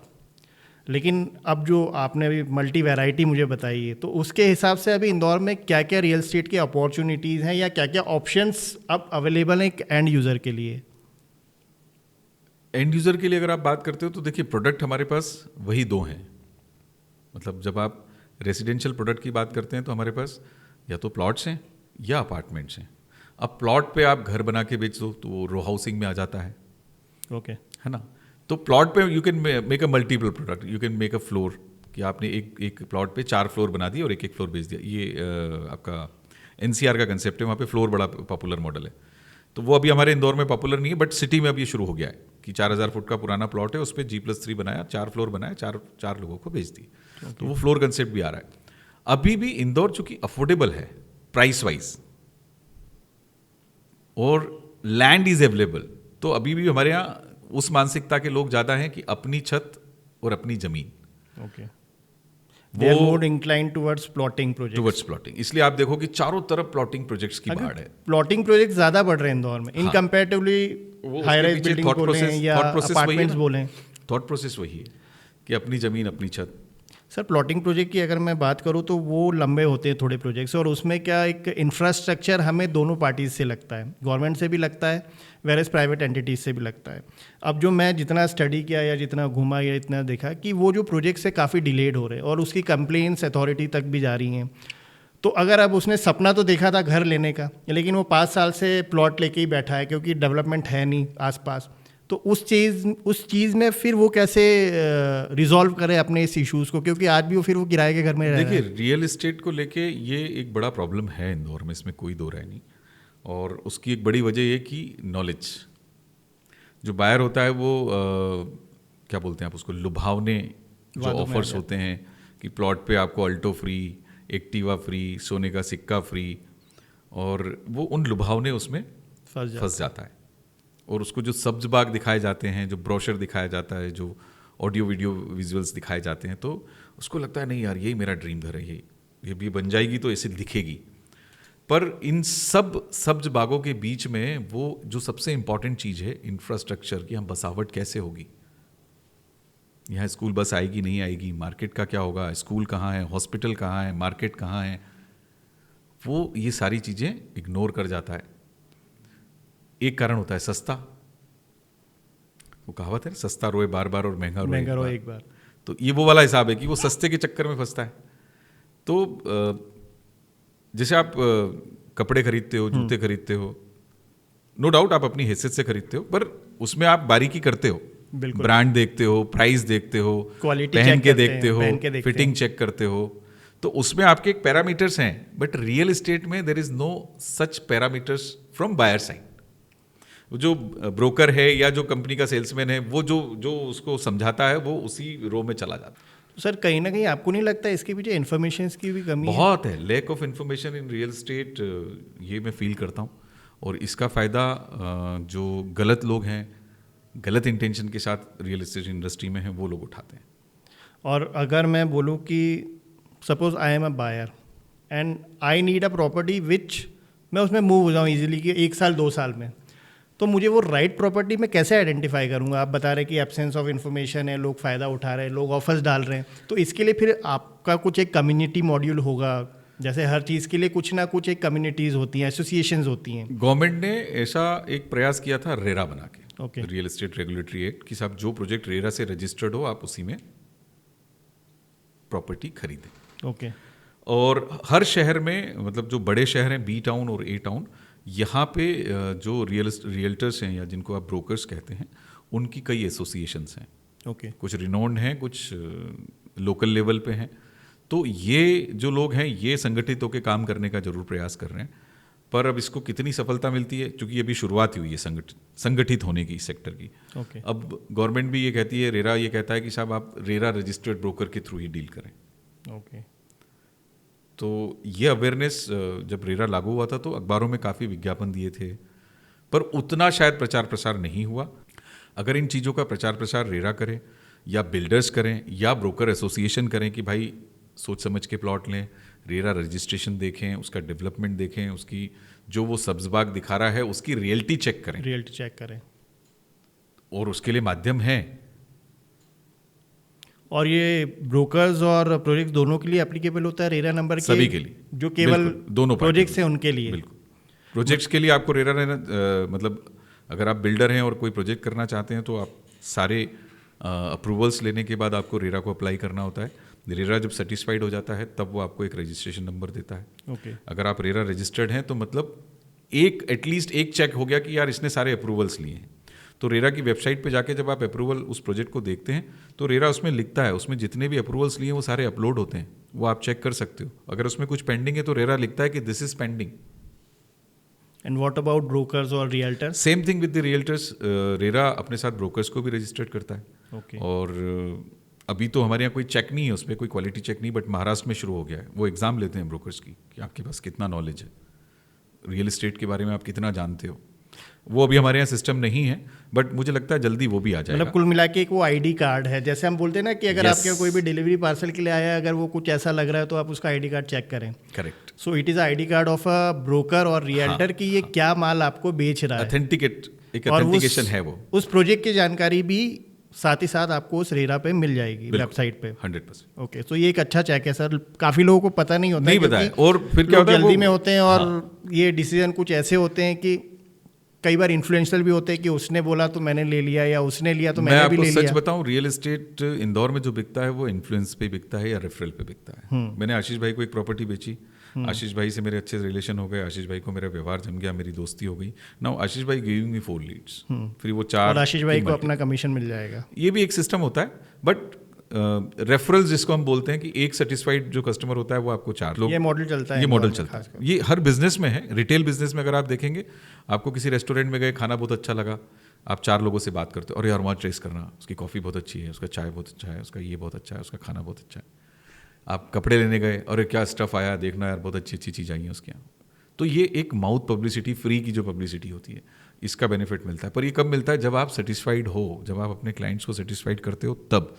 और रियल एस्टेट में ये बहुत है। एक तो ये है, पर ये ऑर्गेनाइज रियल एस्टेट में ज़्यादा है, अनऑर्गेनाइज में नहीं है। अनऑर्गेनाइज मतलब अभी इंदौर में एक बड़ा सिस्टम है, आपने सुना होगा, डायरी वायरी चलती है। हाँ, तो डायरी सिस्टम क्या होता है सर वैसे? क्या देखिए, मतलब इसका नाम डायरी रख दिया है, उसको आप पता नहीं है इस बारे में। It's unorganize thing, very unorganize. ये ऐसा होता है, मैं बहुत मतलब आसान शब्दों में बताऊं कि मान लीजिए मैं एक बिल्डर हूँ, आप किसान हैं, मैंने आपसे एक ज़मीन ली, आपको सौदा किया, आपको टोकन दिया, किसान कुछ पैसे लेके मुझे रजिस्ट्री कर देता है। अच्छा, है ना? अब वो ज़मीन की रजिस्ट्री हो गई, मेरे पास ज़मीन का लेआउट आ गया, मैंने आर्किटेक्ट से उस पर लाइनें खिंचवाई, प्लॉटिंग कर दी, और वो प्लॉटिंग मैंने इन्वेस्टरों को बोल दिया कि साहब, शायद ये कुछ प्री लॉन्च जैसा है। हाँ, इसको प्री लॉन्च शब्द भी कह सकते हो आप, कि ये मतलब हमारी यहाँ लेमन भाषा में काफी एडवर्टीजमेंट में देखता हूँ तो किसी में प्री लॉन्च लिखा रहता है, किसी में एडवर्टीजमेंट में तो आप लिख ही नहीं सकते ये, क्योंकि रेरा नहीं है आपके पास। ओके, सोशल मीडिया की मैं बात कर रहा हूँ, सोशल मीडिया में जरूर, पर वो भी बैन है एक्चुअली। अगर उसमें रेरा चाहे, मतलब उसमें आपके खिलाफ केस दर्ज हो सकता है बगैर रेरा के, अगर आप ये कर रहे हो तो। ओके, रेरा एक्ट में ये प्रोहिबिटेड है कि जब तक आपके पास रजिस्ट्रेशन नहीं आ जाता, तब तक आप प्रचार प्रसार नहीं कर सकते। और प्रचार प्रसार जब आप करते हो तो आपके हर प्रचार प्रसार में नीचे रेरा रजिस्ट्रेशन नंबर होना कंपलसरी, जैसे जीएसटी हर जगह लिखना मैंडेटरी है, वैसे। तो ये जो अनऑर्गेनाइज सेक्टर वाले लोग हैं, जमीन का सौदा किया, उस पर लाइनें खींची, और ठीक है, फिर वही जो ब्रोकर्स होते हैं वो इन्वेस्टर को लाते हैं कि भैया वो बिल्डर हैं आशीष भैया, बढ़िया काम करते हैं, आप चिंता मत करो, बहुत अच्छी अपॉर्चुनिटी है, आप तो ले लो। अब आपका तो कुछ गया नहीं, आपने जो 5-10% पैसे किसान को दिए, आपने माल बेच दिया, 20% की 5 किस्तें या 15% की 7 किस्तें, ऐसे करके वो पेमेंट सिस्टम बनता है। तो पहली 2-3 किस्तें जो पेमेंट आता है वो किसान को दे दी जाती हैं। तब तक वो आर्टिफिशियली इन्फ्लेशन शुरू होता है। कमोडिटी में जैसे आप देखते हो शेयर बाजार में रोज शेयर के भाव चढ़ते उतरते हैं, वैसे ही ये लैंड का होता है कि मैं कई एरिया में देखा है, मैंने ये नोटिस भी किया है, मुझे बड़ा आश्चर्य भी होता है, मेरी समझ में नहीं आता, पर ठीक है, हो रहा है, देख रहे हैं। तो वो रोज सुबह शाम के भाव खुलते हैं project wise, and there are some few brokers group जो आपस में ट्रेड करते हैं, फिर वो अपने इन्वेस्टरों को दिला देते हैं। तो 1 लेवल, 2 लेवल, 3 लेवल, 4 लेवल, किसी ने 1 किस्त में बाहर कर दिया, किसी को 2 किस्त में बाहर करा, किसी को 4 चौथी किस्त में बाहर करा। अब होता क्या है, इसमें अधिकांश प्रोजेक्ट देर सबेर कंप्लीट हो जाते हैं, पर कुछ प्रोजेक्ट अटक जाते हैं। सर, इस चीज़ का मैं लॉजिक नहीं समझ पा रहा हूँ। अगर एक एक्स डेवलपर हैं जिन्होंने बनाई वो ज़मीन ली इसीलिए कि वहाँ पर उन्हें प्रोजेक्ट लाना है, ठीक है, वो जब प्रोजेक्ट आएगा तो बट ऑब्वियस वो सेल भी होगा, तो ये इलीगल तरीका अपनाने की क्यों ज़रूरत पड़ती है उन लोगों को? उसकी सबसे बड़ी वजह है कैश फ्लो। पैसा है नहीं मेरी जेब में ना, I want to become a builder. Okay, तो जैसे आप गोदरेज को देखोगे या इंदौर में जो अच्छे बिल्डर्स हैं, अपोलो को आप देख लें, अपोलो बहुत शांति से काम करते हैं, सारे अप्रूवल्स आ जाते हैं, रेरा रजिस्ट्रेशन होता है, उसके बाद दे स्टार्टेड सेल्स। और उनका एक काम करने का तरीका है। और भी कुछ बिल्डर्स हैं जिनको आप देखेंगे तो थोड़ा व्यवस्थित काम करते हैं कि जब तक सारे अप्रूवल्स नहीं आ जाएं तब तक, क्योंकि उनको किसान को पैसा नहीं देना, वो अपनी लैंड परचेज करते हैं, प्रोक्योर करते हैं, उसको पैसा देते हैं, रजिस्ट्री कराते हैं, फिर सारे अप्रूवल्स लेते हैं, फिर काम शुरू करते हैं। अब ये जो अनऑर्गेनाइज हैं, जिनको बिल्डरशिप का बहुत ज़्यादा एक्सपीरियंस नहीं है, या एक्सपीरियंस भी है पर कैपिटल, लैक ऑफ कैपिटल है, तो ये कैपिटल रेज करते हैं। ओके, मतलब उसी के डेवलपमेंट के लिए पहले लैंड के लिए पैसा लेते हैं, फिर अगर लैंड का चुक गया, उसके बाद बच गया, तो फिर वो डेवलपमेंट में पैसा जाता है। ओके, मतलब उनकी जेब का कुछ नहीं लगता जेब का, हाँ, वो इंदौर में एक बड़ा अच्छा वो है जुमला इसके लिए, पानी पे मलाई जमाना। अच्छा, हाँ, दूध उबालेंगे, जितना उबालेंगे उतनी गाढ़ी मलाई आएगी, ऐसा बोला जाता है। पर अब पानी को उबाल के तो मलाई नहीं जमती ना, पर हमारे इंदौर में ऐसा सिस्टम है कि कुछ भी नहीं है, पानी को उबाल उबाल के मलाई जमाई जा रही है। मतलब रियलिटी में वो रियल नहीं है। हाँ, एक थॉट आया कि भाई ये ज़मीन पे एक्स कॉलोनी बनाते हैं, पैसा अपना नहीं लगाना है, रेस करना है, फिर उससे ज़मीन खरीदना है, फिर और रेस करना है, फिर उससे डेवलपमेंट करना है, और वो होता है नहीं होता ये नहीं पता होता है। ये नहीं पता होता। ओके, तो ये सर एक बहुत बड़ी प्रॉब्लम है और शायद इसके लिए आप देखेंगे ना, अगर आप अखबार पढ़ते हो तो आए दिन अखबारों में छपता आ रहा है रहता सर, आ ना? रहा है जब हमारे यहाँ जो एडमिनिस्ट्रेशन है, जो डीएम कलेक्टर हैं, उन्होंने कई बार इस पर सख्त कार्रवाई भी की जी। है ना। पर दिक्कत यह है कि गवर्नमेंट भी कितनी और कितने लोगों पे नजर कितने रखे, लोगों पे नजर रखें। है ना। इसके लिए तो बायर को अवेयर होना Buyer को ही पड़ेगा। aware होना अगर वो इन चीज़ों को ना खरीदे, जैसे शेयर बाजार में पेनी स्टॉक नहीं खरीदते नहीं हैं, खरीद सकते। खरीद सकते हैं पर नहीं खरीदते हैं खरीदते नॉर्मली। मतलब अगर आप नए इन्वेस्टर हैं या आपकी छोटी मोटी धनराशि है तो आप ब्लू चिप कंपनियों में या अच्छी कंपनियों में आप निवेश करते हो। वैलिडेटेड कंपनी हम उसमें इन्वेस्ट हाँ, करते हैं। तो वही चेक सिस्टम आपको यहाँ भी लगाना पड़ेगा प्रॉपर्टी में, कि मैं जो प्रॉपर्टी खरीदूंगा वो रेरा रजिस्टर्ड होगी, उसके आसपास इंफ्रास्ट्रक्चर होगा। अब आप जंगल में जाके कहीं खंडवा रोड पे चोरल के पीछे जाके कोई कॉलोनी काट रहे हो और वो 1500 रुपये फुट में मिल रही है, इसलिए आप जाके खरीद रहे हो। अब सस्ते के चक्कर में वो अल्टीमेटली इस बहाने मेरी ज़मीन हो जाएगी। मैं आपको बताता हूँ 2009-10 के आसपास ही कुछ नागपुर की कंपनियाँ आई थी, नागपुर साइड की, नाम तो नहीं जानता मैं, पर उन्होंने शहर से 20-25 किलोमीटर दूर कॉलोनियाँ काटी थी, 200 रुपये फुट, 300 रुपये फुट। वो आज तक डेवलप नहीं है। कोई इक्का दुक्का कोई इसमें से डिलीवर्ड हुई तो हुई हो, पर वो जनता का पैसा लिया और चंपत वो ज़मीनें पड़ी हुई हैं। ऐसे इंदौर शहर में बाईपास पे भी हैं 1-2 एग्जाम्पल ऐसे, ओके, सुपर कॉरिडोर पे भी हैं ऐसे एग्जाम्पल्स। ये चारों तरफ हैं, पर इन चीज़ों से लोग सीखते नहीं हैं। सबसे बड़ा प्रॉब्लम ये है। मतलब कह सकते हैं सर, इन्फॉर्म्ड वर्ल्ड में भी होके लोग या बायर अनइन्फॉर्म्ड है कि वो चेक नहीं कर रहे हैं कि ये रेरा रजिस्टर्ड है या अप्रूव्ड, सारी चीज़ें हो गई हैं, अप्रूवल्स आ गए। और वहीं अगर हम बोलें कि कम्युनिटी, जो रियल्टर कम्युनिटी है, वो भी बताना पसंद नहीं करती है, क्योंकि वो बेसिकली सभी जगह अच्छे लोग हैं और ख़राब लोग, प्रॉफिट के लिए काम कर रहे हैं। सब अपने अपने। तो कुछ लालच में अंधे होके काम करते हैं, कुछ ये सोच के काम करते हैं अपना काम बनता बाढ़ में जाए जनता, वो वाला हिसाब किताब भी है। जिस दिन सबकी सोच सही हो जाएगी, ईमानदार हो जाएगी, उस दिन आपको ये प्रॉब्लम्स नहीं मिलेंगे। उस दिन फिर आपको इंदौर शहर से 15 किलोमीटर दूर कोई कॉलोनाइजर कॉलोनी काटता हुआ नहीं मिलेगा, क्योंकि उसको पता है वहाँ कोई रहने नहीं आता। रहने नहीं आएंगे। वो ज़मीन जरूर खरीद लेगा कि चलो 10 साल बाद जब इंदौर आगे बढ़ेगा तब वो एक हो सकता है, पर वो 15 साल आगे की कॉलोनी नहीं काटेगा। ये तो रही सर आपकी ये जो इन्फॉर्मेशन है, ये बहुत लोगों के काम आएगी। अब जो मेजर सीरियस कंसर्न में जो देखता हूँ, और मुझे भी कई लोग बोलते हैं, मेरे फ्रेंड्स भी बोलते हैं, प्राइस हाइक। इंदौर का ये जो प्राइस हाइक, जहाँ पहले लाखों में प्रॉपर्टीज़ मिल जाती थी, अब वो करोड़ पे बात जा रही है। तो ये क्या वो जस्टिफाइड हाइक है, या जस्टिफाइड उस चीज़ की वैल्यू है, उस ज़मीन की या उस प्लॉट की बोलूँगा, या उस घर की? इसमें आशीष भाई देखिए, अर्थशास्त्र का एक नियम है, आपने अगर अर्थशास्त्र पढ़ा हो, मांग और आपूर्ति। जब मांग अधिक होती है, आपूर्ति कम होती है, तो चीज़ों के दाम बढ़ने लगते हैं। पर अभी क्या कैसे इंदौर में कि डिमांड ज़्यादा है कि सप्लाई ज़्यादा है और सप्लाई कम है? तो डिमांड किस फ्रंट पे जाता है? रियल? अब मैं आपको बताता हूँ। डिमांड जो यूजर होता है उसको इंस्टेंट चाहिए। मतलब मुझे घर बनाना है भाई, या तो मुझे फ्लैट दे दो, या मुझे बना बनाया घर दे दो, या मुझे ऐसी कॉलोनी में प्लॉट दे दो जहां मैं घर बना सकूं। तो दिस इज कॉल्ड यूजर। और मैंने जैसे आपको पहले बोला था कि हमारा जो मार्केट है, it's driven by the investors, not users. Users dominant market नहीं है। दिल्ली एनसीआर आप देखिए, वो यूजर डोमिनेंट मार्केट है वहाँ। मतलब मैं अगर ऐसा बोलूँ कि वो यूजर डायरेक्ट डेवलपर से कनेक्ट करके बाइंग कर रहा है। यहाँ पर जो बाइंग हो रही है वो इन्वेस्टर से हो रही है। इस कारण क्योंकि बिल्डर के पास फंड्स नहीं थे, उसने इन्वेस्टर से पैसा लेके प्रोजेक्ट खड़ा किया। अब वो इन्वेस्टर का माल बेच रहा है, उसका माल नहीं है, वो इन्वेस्टर का माल बेच रहा है। उसको इन्वेस्टर को रिटेन करना है, तो 2 पैसे इन्वेस्टर को कमा के देने हैं। इन्वेस्टर फिर अपना इंटरेस्ट जोड़ता है। जो भी आपने इनिशियल कमिटमेंट करा है कि साहब आपको 24%, 30%, 40% की रिटर्न मिल जाएगी, ब्रोकर भी कमिटमेंट कर देते हैं कि नहीं साहब इतना तो मिल ही जाएगा। फिर ऐसे में डिमांड की अगर वो आग लगी हुई है और उस डिमांड अगर आ जाए तो वो आग में घी का काम करती है, प्राइसेस और भड़कते हैं। फिर उसका मार्केटिंग कुछ इस तरीके से होता है, प्रोपेगेंडा कुछ इस तरीके से होता है कि अरे साहब उज्जैन रोड महाकाल लोक आ गया, अब ऐसा होगा और वैसा होगा। अभी कहीं तो भी एयरपोर्ट भी आ रहा था, तो वहाँ कर भी, हाँ, वो भी एक दिलचस्प कहानी है। मतलब वो चापड़ा में सिर्फ अखबार में एक फ्रंट पेज पे एक खबर छप गई और उसका कोई सोर्स नहीं था खबर का, उसमें कोई अथेंटिकेट ऐसा वो नहीं था, बट उस एरिया में ज़मीनों के दाम 5 गुना हो गए। अब मैं कहता हूँ जो ज़मीनें 10 लाख 15 लाख रुपए बीघा बिक रही थी, वो 1 करोड़ रुपए बीघा बिक गई। अब जिसने 1 करोड़ रुपए बीघा में ले ली, वो हो गया बुक 20 साल के लिए। 20 साल से 15-20 साल से पहले वो भाव नहीं आता ज़मीन का वहाँ। एयरपोर्ट आ गया तो बात अलग है, अदरवाइज तो मुझे नहीं लगता कि वहाँ 1 करोड़ रुपए का भाव होगा। एयरपोर्ट का तो अभी सुन रहे कहीं और आ रहा है अब तो। ये ऐसी, मैं वही कह रहा हूँ, ऐसी जो फेक न्यूज़ या फॉल्स न्यूज़ इंडस्ट्री में ये चलती फैक्ट नहीं होती, ये प्रपोजल होते हैं एक्चुअली। ओके। इसको आप गलत नहीं कह सकते। मीडिया भी जब छापता है तो वो भी किसी न किसी हवाले से छापता है, पर लोग उसको जो प्रिटेंड करते हैं, जो उससे उसका जो जस्ट निकालते हैं, Impulsive buying कर लेते हैं। इम्पल्सिव बाइंग, और नहीं अब तो हो ही गया। तो ये एक है ना जिसको बोलते हैं आप, सही शब्द बोलना चाहिए, भेड़ चाल जिसको भेड़ आप चाल बोलते हैं, है ना, बोलते कि एक घुसा, अरे अच्छा कोई फलाना बिल्डर है, उसने वहाँ कोई ज़मीन खरीद ली, मतलब वहाँ कुछ होने वाला है, वो खरीद लो। किसी पॉलिटिशियन ने ज़मीन खरीद ली, बाजार में खबरें आई जाती हैं, ब्रोकर खुद ही फैलाता है भाव बढ़ाने के लिए।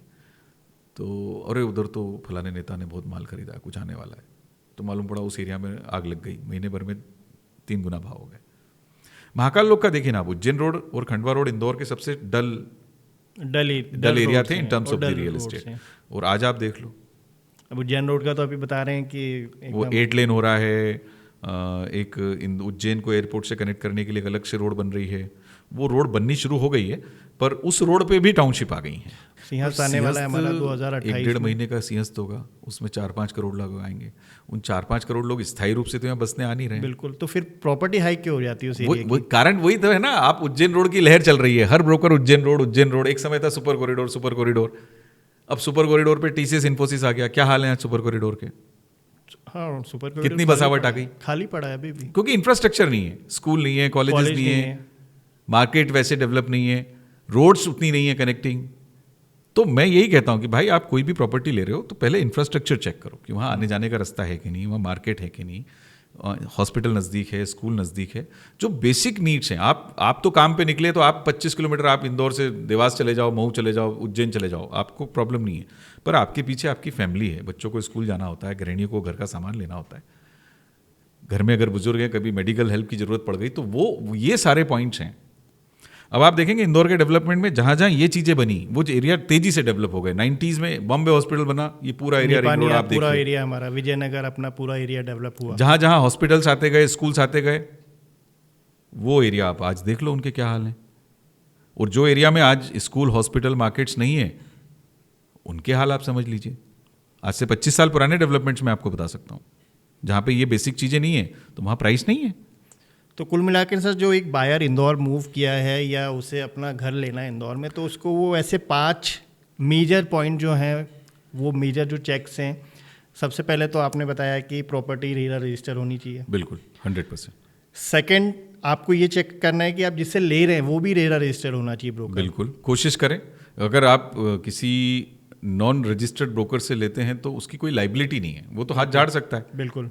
रेरा रजिस्टर्ड ब्रोकर के साथ तो आप संवाद करो ना उससे, लिखित में उससे बात करो ना, आप मेल पे बात करो, आप व्हाट्सएप पे बात करो उससे, तो वो रिटर्न में देगा भी आपको। अगर वो जेन्युइन है तो वो क्यों कुछ गलत करेगा। तीसरा है सर, प्राइस को लेके वो क्या चेक रखे, जैसा आपने बताया कि प्राइस को लेके चेक आप बहुत सीधा सा सिस्टम है कि अगर वो आपका प्रिफर्ड एरिया में प्रॉपर्टी है, जिस एरिया में, मतलब अब लोगों के प्रिफर्ड एरिया होते हैं। जो मैं खंडवा में रहता हूँ तो आई प्रिफर खंडवा रोड, क्योंकि मुझे बड़ा वो कन्वीनियंट और कनेक्टेड लगता है। मैं उज्जैन में रहता हूँ तो मुझे उज्जैन रोड या सुकलिया या विजयनगर वाला एरिया मुझे कनेक्टेड सा लगता है। देवास भोपाल से आने वाले को ये ईस्टर्न पार्ट हमारा इंदौर का बेटर लगता है, क्योंकि घुसते ही उसको लगता है कि हाँ इंदौर में आ गया और मेरा घर इंदौर में या मेरी प्रॉपर्टी इंदौर में। तो हर आदमी का अपना एक प्रिफर्ड एरिया और एक कंफर्ट एरिया होता है, सबसे पहली तो वो चीज़। ठीक है। अब आपका जो भी प्रिफर्ड एरिया, कंफर्ट एरिया है, उस एरिया में आप जो भी प्रॉपर्टी देख रहे हैं, पहला चेक तो मैंने आपको बोला रेरा देख लीजिए कि रेरा रजिस्टर्ड है कि नहीं। अगर आप सीधे बिल्डर के पास जा सकते हैं तो आप बिल्डर से भी बात कर सकते हैं, और मान लीजिए किसी बिल्डर के आपको रिस्पॉन्स नहीं मिल रहा है तो फिर आप एक ब्रोकर को लीजिए। पर ब्रोकर भी आप वेबसाइट से लीजिए, रेरा की वेबसाइट पे भी चेक कर सकते हैं, या उस जिस एरिया में आप देख रहे हो वहाँ कई बोर्ड लगे हुए मिल जाएंगे आपको ब्रोकर्स। आजकल इवन मार्केटिंग कंपनीज भी रखते हैं डेवलपर्स, तो उनमें अगर कोई रेरा रजिस्टर्ड है तो आप उससे बात कर लीजिए। वो आपको उस पूरे क्षेत्र की जानकारी भी दे देगा, कौन कौन से प्रोजेक्ट हैं, किस प्रोजेक्ट में क्या प्राइस चल रहा है। आप एक छोड़िए, 4 ब्रोकर से चेक कर लीजिए। यकीन किसी पे मत कीजिए, इन्फॉर्मेशन इकट्ठी कर लीजिए। बाद में जब आप बात करते हो तो आपको समझ में आता है, जब बात करते करते समझ में आता है नहीं ये आदमी जेन्युइन है, ये आदमी फेक है, या ये बहुत बड़ी बड़ी बातें कर रहा है। तो वो आपका एक डिसीजन लेने का एक प्रोसेस में वो शामिल होता है। तो रेरा चेक कर लिया आपने, रेरा रजिस्टर्ड ब्रोकर के थ्रू आप गए, आपने 4 प्रॉपर्टियां विजिट की। आप अब यहाँ पे आप अपना एक चेक लगाइए। यहाँ से अब आपके कंफर्ट प्रॉक्सिमिटी में क्या क्या चीज़ें हैं और आपकी कैपेसिटी, क्योंकि मैं आपको 1 करोड़ का घर दिखा रहा हूँ और आपकी जिम में 50 लाख ही 50 लाख। तो मतलब मैं अपना भी टाइम वेस्ट कर रहा हूँ और आपका भी टाइम वेस्ट कर रहा हूँ। तो बेटर है कि मेरी जो कैपेसिटी मैं वही बात करूँ कि भैया मेरे को 50 लाख का घर चाहिए तो मैं ब्रोकर को 40 ही बोलूँ। मतलब एक मार्जिन रखें। तो वो आपको उसी बजट में प्रॉपर्टी दिखाएगा। ओके। लोग क्या करते हैं, अरे दिखा दो साहब, बजट बताने में शर्म आती है, हिचकते हैं।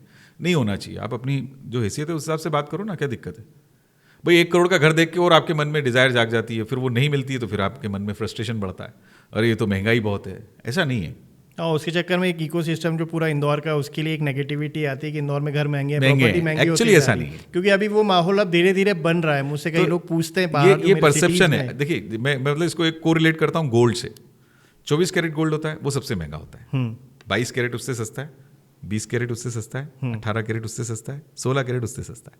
मतलब जितनी उसकी शुद्धता कम होगी उतना वो सस्ता होता जाएगा। और अगर जनरलाइज बोले तो लोग बोलेंगे कि गोल्ड खरीदा। हाँ, तो same real same thing with the real मतलब वो ये नहीं बोलेंगे 24 कैरेट गोल्ड खरीदा है या 22 खरीदा।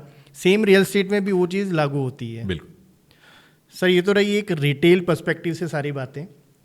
अब मैं जो नेक्स्ट मेरा जो एक क्वेश्चन है या जो क्वेरीज है जो मैं देख रहा हूँ, कमर्शियल डेवलपमेंट को लेके इंदौर में अभी एक अच्छी चीज़ जो देखने को मिली है कि काफ़ी सारे नए प्रोजेक्ट्स आ रहे हैं। अभी जब आपने बात करी सुपर कॉरिडोर पे, तो कमर्शियल प्रोजेक्ट्स अब सुपर कॉरिडोर पे आना शुरू हुए हैं और शायद उसके कारण वो सपोर्ट करेंगे वहाँ के रेसिडेंशियल प्रोजेक्ट को। क्योंकि जो आपने प्रॉब्लम बताई कि लोग क्यों नहीं जाते हैं, क्योंकि आसपास कुछ है नहीं।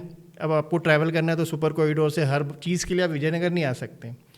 तो ये जो कमर्शियल अब जो मार्केट हमारा अपलिफ्ट हो रहा है या जो प्रोजेक्ट्स आ रहे हैं इन कंपेयर टू मुंबई, जैसे मैं इसलिए मुंबई से रिलेट करता हूँ, इंदौर को मिनी मुंबई कहा जाता है। और मुंबई का जो कमर्शियल मार्केट है वो ऑल टुगेदर अलग ड्रिवन है। यहाँ तो आपने बताया कि मोर ओवर इन्वेस्टर ड्रिवन है, लेकिन अब कमर्शियल जो हमारा इंदौर का मार्केट है या जो ग्रोथ है वो कैसे इस समय चल रही है?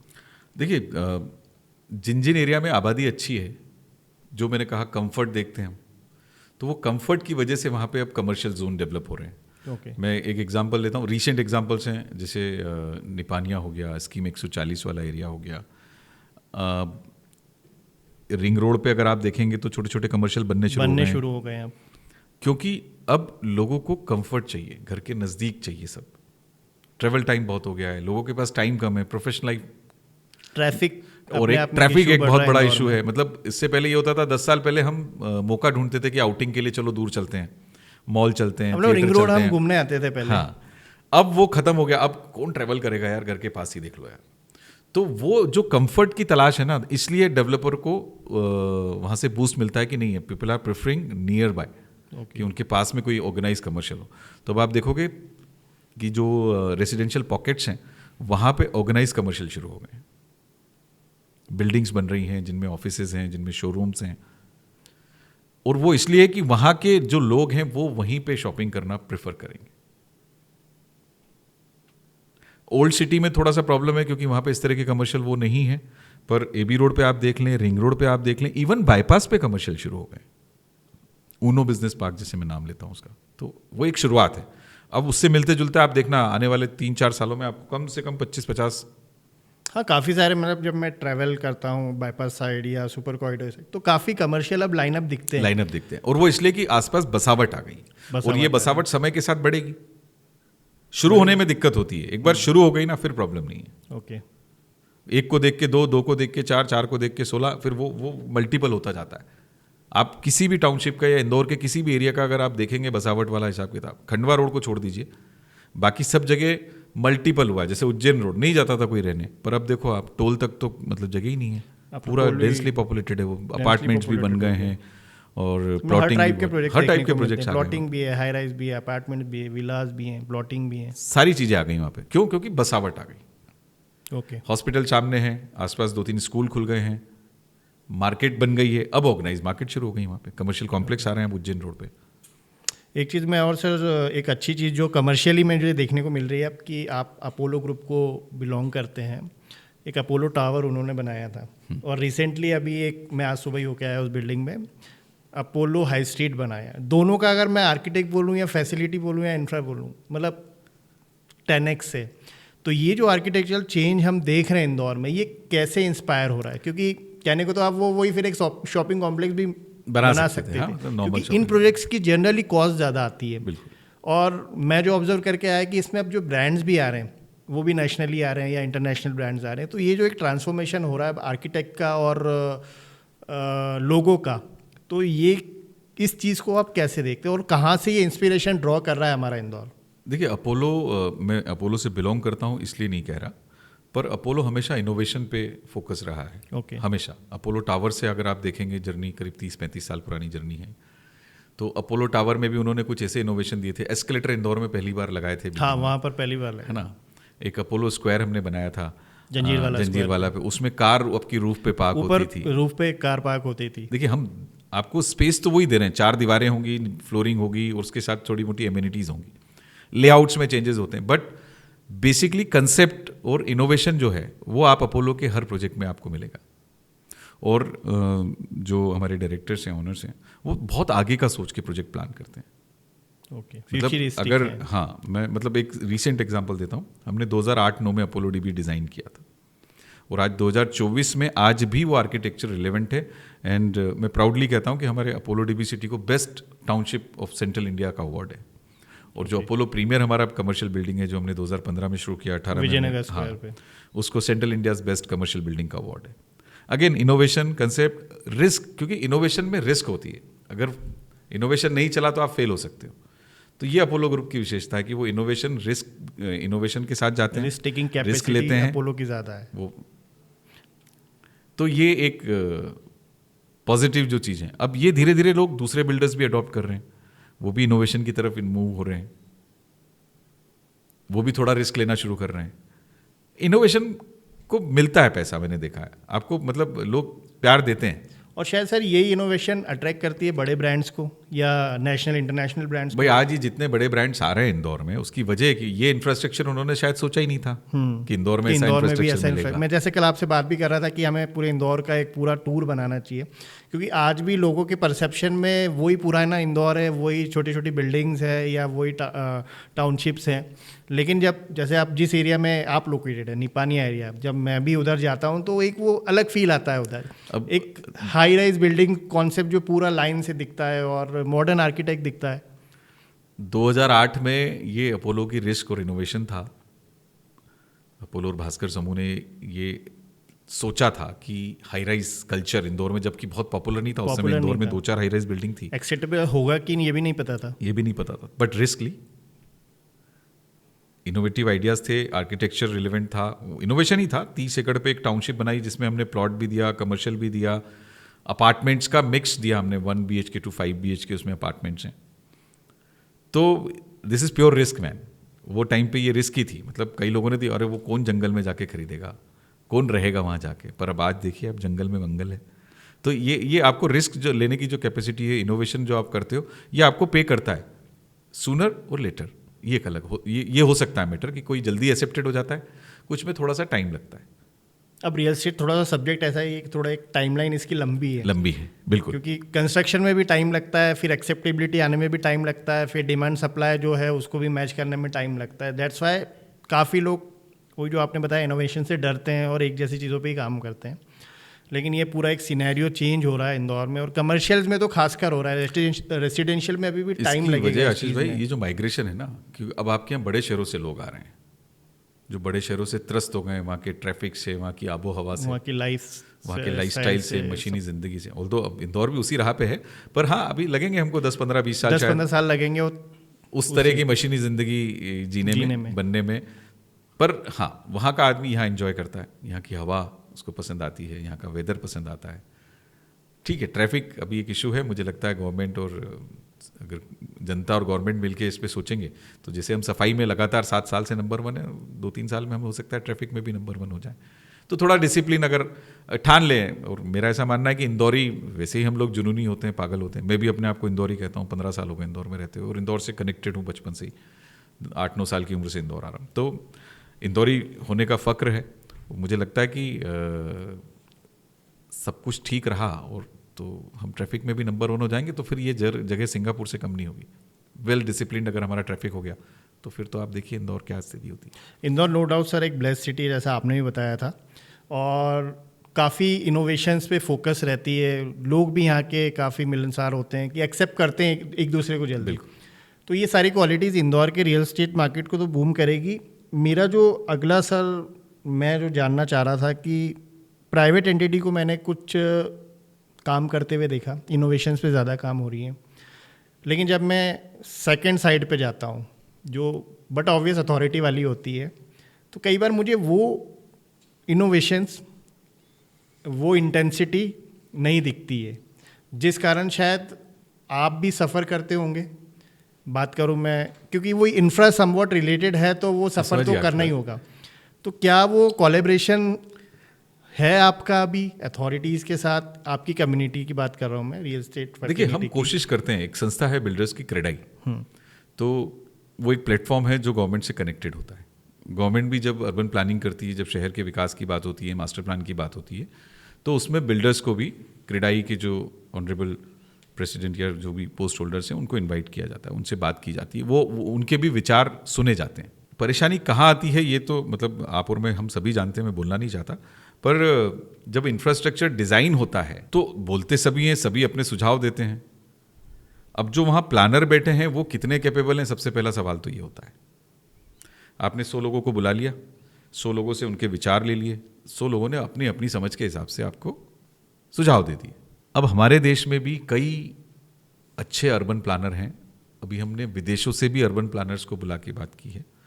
अब समस्या क्या होती है, हम प्लानिंग के लिए बुला तो लिया, पर प्लानिंग करना विजन के साथ, इनोवेशन के साथ, और फिर एग्जीक्यूशन, तो हम कहाँ तक पहुँच जाते हैं। हमने बुला लिया, सिंगापुर से एक हमने अर्बन प्लानर बुला लिया, उसको हमने टेंडर दे दिया कि भैया ये प्लान करना है 2050 के हिसाब से इंदौर सिटी को। वो अर्बन प्लानर आए भी अलग अलग देशों से, उन्होंने आके देखा, सबने अपने अपने रिपोर्ट भी सबमिट कर दी। अब उसके बाद क्या हुआ वी डोंट नो, जितना अखबारों में आया उतना हमने पढ़ लिया, कहीं भी वो पब्लिक नहीं हुआ कि क्या सुझाव आए, क्या प्लानिंग है गवर्नमेंट की। ये हमारे यहाँ हाइड किया जाता है, मतलब ये चंद ही लोगों को मालूम होता है कि अब इंदौर शहर किस दिशा में बढ़ने वाला है, कहाँ पे क्या इंफ्रास्ट्रक्चर आने वाला है। ये पब्लिक होना चाहिए। ये पब्लिक कब होता है, जब गवर्नमेंट मास्टर प्लान पास कर देती है, फिर हमको मालूम पड़ता है कि साहब ये एरिया ग्रीन बेल्ट है, ये इंडस्ट्रियल है, ये कमर्शियल है, ये रेजिडेंशियल है। इसमें फिर वो पॉलिटिकल इंटरवेंस होता है। ये सर आपने एक बड़े पर्सपेक्टिव की बात की, लेकिन मैं थोड़ा सा एक फोकस उस चीज़ पे लाना चाह रहा हूँ कि आपने बनाया अपोलो डीबी सिटी, एक क्वालिटी लाइफ है, अंदर प्रीमाइसेस भी अच्छा है, इंफ्रा भी आपने दिए, एमिनिटीज़ भी दी, लेकिन मुझे जब बाहर निकलता हूँ मैं अपोलो डीबी सिटी गेट के बाहर, तो मुझे जो इंफ्रा मिलता है, मतलब लाइफस्टाइल मैंने ली है, बट ऑब्वियस वहाँ तक मुझे रोज़ आना जाना है। जैसे अभी उस पर्टिकुलर रोड पे तो काफ़ी सारे इश्यूज हैं कि एक सिंगल लेन रोड है, डबल होने के बाद भी सिंगल पे ही चलते हैं लोग, जो एक ब्रिज है वो नहीं बन पा रहा है। तो ये चीज़ें कितनी आपके प्रोजेक्ट के और मुझ जैसे बायर के, जिन्होंने पूरी इन टर्म्स ऑफ मॉनेटरी आपको पे अपनी जिंदगी की सारी पूंजी, जमा पूंजी लगा देता है आदमी, तो वो क्यों इस चीज़ से कॉम्प्रोमाइज़ करे कि मुझे घर से ऑफिस तक जाना है तो मुझे ये फेस करना है डेली। बोलना नहीं चाहिए आशीष भाई, पर आपने बोला है तो मैं बताता हूँ, हमारी आदत हो गई ये सब झेलने की, आज से नहीं, बचपन से। मुझे नहीं पता आपने बैलगाड़ी से सफ़र किया कि नहीं किया, पर मैंने किया हुआ है गाँव में। तो बैलगाड़ी से सफ़र करने वाले को टूटी फूटी सड़क दे दो तो वो तो खुशी होगा ना। पर जब एक तरह से हम लाइफस्टाइल, मैं आपकी बात समझ रहा हूँ, पर क्या है, चलो मैं आपको ज़्यादा दूर नहीं, 20 साल पहले ले जाता हूँ। 2000 से लेके 2005 का दौर याद करके देखिए आप। मध्य प्रदेश में ना सड़कें थी, ना बिजली थी। अब उससे अगर आप कंपेयर करो तो हमको ये बताया जाता है कि भाई तुमको 2003 में तुम्हारे पास सड़कें नहीं थी, आज तुम्हारे पास सड़कें हैं, ठीक है टूट फूट गई, ठीक कर देंगे। तुम्हारे पास बिजली नहीं थी, आज तुमको बिजली मिल रही है। तो हमको सप्रेस किया जाता है और हम भी मान लेते हैं ठीक है यार हो जाएगा। ज़्यादा से ज़्यादा क्या होता है, बहुत ज़्यादा हालत ख़राब हो जाती है तो 150 लोग इकट्ठे होते हैं, पार्षद को घेरते हैं, सड़क पे धरना देते हैं, फिर नगर निगम आती है, थोड़ा बहुत काम करती है, लिपा पोती हुई, चलो। मैं कहता हूँ कि इंफ्रास्ट्रक्चर आप जो डेवलप कंट्रीज़ हैं उनका देखिए, उनके यहाँ ये ज़रूरत नहीं पड़ती। उनके यहाँ 5 साल 10 साल में उनका एक मेंटेनेंस का सिस्टम है, एक चेक का सिस्टम है, क्वालिटी चेक का सिस्टम है। वो सड़क बनाते हैं अगले 15 साल 20 साल 25 साल के लिए। हम सड़क बनाते हैं 5 साल के लिए कि 5 साल बाद सड़क खराब होगी, फिर हमें वोट मिलेंगे, सड़क के नाम पे वोट मांगेंगे। ये वजह है हमारे यहाँ इंफ्रास्ट्रक्चर पुअर होने की। बस इसका एक कोई वे आउट नहीं निकल सकता कि सर, देखो, कोलैबोरेटिव जब प्रोजेक्ट मान लो, जैसे मैं उस पर्टिकुलर लेन की इसलिए बात कर रहा हूँ क्योंकि वो एक बहुत ब्यूटीफुल लेन है, लेकिन जब मैं ऊपर देखता हूँ तो सब कुछ खूबसूरत है, जब मैं नीचे देखता हूँ तो सब कुछ खराब है। आपको जान के ताज्जुब होगा कि वो स्मार्ट रोड में सैंक्शन है। क्योंकि वो सर MR10 से मजा खत्म हो रहा है MR11 वहाँ को रहने कनेक्ट का। करने वाला रोड है वो। ओके। और 2008-9 में जब वो परमिशन मिली थी हाई राइज की इस एरिया में निपानिया में, तो उस रोड का बड़ा इंपॉर्टेंट रोल है ओके कि 30 मीटर वाइड या 40 मीटर वाइड रोड है वो, और जिसमें 4 lane road, cycle track, green belt, everything is planned. और उसकी कुछ डेडलाइन थी कि इतने टाइम में बनेगा, जैसे This is आपके the प्रोजेक्ट्स की problem. डेडलाइन This आती is है the problem. कि आपने तो कि project builder, timely private builder complete जब कर रेरा दिया। में रजिस्टर्ड होता है तो ही has to submit a deadline कि साहब मैं 3 साल में प्रोजेक्ट कंप्लीट करूंगा या 5 साल में करूंगा। पर इंफ्रास्ट्रक्चर गवर्नमेंट ने रोड प्रपोज कर दिए हैं, तमाम सारी स्कीम्स हैं जो आज से 10 साल, 20 साल, 25 साल पहले डिक्लेयर हो गई थी, पर आज तक उसमें डेवलपमेंट नहीं है। इस मामले में अगर आप देखेंगे तो इधर मैं कंपेरिजन नहीं कर रहा हूँ, पर मैंने जैसे चंडीगढ़ है, बेंगलोर है, वहाँ पे गवर्नमेंट पहले सड़कें, इंफ्रास्ट्रक्चर बनाती है, बाद में बिल्डर अपना काम शुरू करते क्योंकि हैं। ये चीज़ मैं सर अभी नवी मुंबई में देख के आया, मैं करीब 7 दिन हफ्ता भर रहा, वहाँ रोड्स पहले से ही बन चुकी हैं। वहाँ इंफ्रास्ट्रक्चर वहाँ पहले का गवर्नमेंट ने पूरा कहा और infrastructure फिर बिल्डर्स even- को बोला है कि अब आप यहाँ पे अपने कंसेप्ट लेके आइए। इवन इलेक्ट्रिसिटी, फुटपाथ, सब कुछ बना है, और अब वहाँ पर स्काई स्कैपर बिल्डिंग्स बन रही हैं। यस, तो ये चीज़ हमारे यहाँ कैसे होगी, कब होगी? ये तो क्या एक जो वो approach- हमारे ब्यूरोक्रेट्स हैं, जो हमारे पॉलिटिशियंस हैं, उनको इस बारे में सोचना होगा। वो जिस दिन इस पे ईमानदारी से और सीरियसली मतलब सोचना शुरू करेंगे तो कोई वजह नहीं कि इंदौर को आप एक बेहतर शहर के रूप में देखें। और क्वालिटी ऑफ लाइफ जो हमें अंदर हमारे घर के मिल रही है, वही क्वालिटी ऑफ लाइफ हमें बाहर भी मिले। आप शायद मतलब एक बायर तो शायद यही फोकस करके और यही माइंडसेट बना के उन प्रोजेक्ट्स में इन्वेस्ट करता है या खरीदता है, लेकिन कई बार क्या होता है ना कि हम घर में तो सब प्रॉपर है, लेकिन जब बाहर निकलते हैं तो वो जो हमारा एक्सपीरियंस, इसके लिए भी इंदौरियों को थोड़ा जुनूनी होना पड़ेगा, पागलपन दिखाना पड़ेगा अपना। मतलब हमें जो इन चीज़ों के लिए जिम्मेदार लोग हैं उनको थोड़ा सा जगाना पड़ेगा कि नहीं साहब अब ये नहीं चलेगा कि सड़कें हर साल बारिश में टूट जाती हैं, ड्रेनेज नहीं है, और हम बात कर रहे हैं, मतलब खुद गवर्नमेंट कह रही है कि हम शायद 40 लाख के आसपास ऑलरेडी हैं, और अगली जनगणना 2031 में अगर होती है तो शायद हम 50 लाख के ऊपर होंगे।